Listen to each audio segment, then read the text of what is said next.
Today, we are going to talk about a new PvE build for Blood Knight. First of all, I want to mention that you can still deal more damage with Shadow's Edge builds, but I wanted to share this RAVAGE build as a different option to play with, because it gets a little boring using the same thing over and over again. This build is really good for raids, and you can use it in dungeons too. Even though it lacks mobility, it should be fine. Now let's talk about the skills we are using. Of course, we have RAVAGE, and we are using 3 different essences for it. One of the main hands we use adds a bleed effect to RAVAGE, and the off hand we have makes RAVAGE deal additional damage to bleeding enemies. And the other main hand essence deals additional damage at the final strike of the RAVAGE combo. After that, I choose to use Skewer just for the 19% damage increase, which is a pretty good buff. Next, we have Swarm of Bats, and this is our main damage dealing skill other than RAVAGE. We are using the Shoulders essence that buffs our primary attacks and the Chest essence that destroys enemy armor, increasing the damage enemies take by 19%.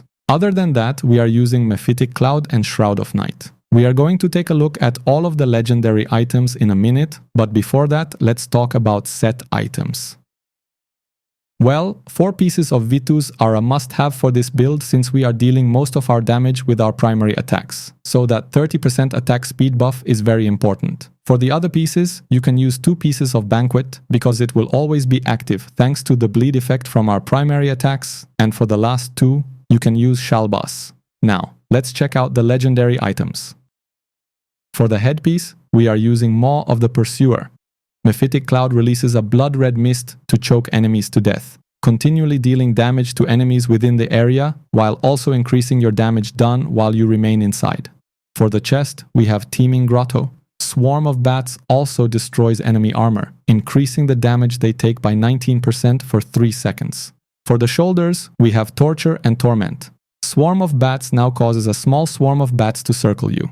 When you use a primary attack, a bat swoops down and bites enemies. For the pants, we are using Vile Grievances. Mephitic Cloud also increases your primary attack speed by 30%. For the main hand, we have Exquisite Silence. Ravage now causes the enemy to bleed, dealing 10,000 damage over 3 seconds. For the offhand, we have Ferryman's Lantern. Ravage also deals an additional 6,000 damage to bleeding enemies. For the additional main hand, we are using Coiled Course. The final strike of the Ravage combo unleashes a wave of energy that deals 20,000 damage to enemies. And lastly, for the additional offhand, we have Sprig of Hawthorn. Skewer also increases your damage by 19% for 4 seconds.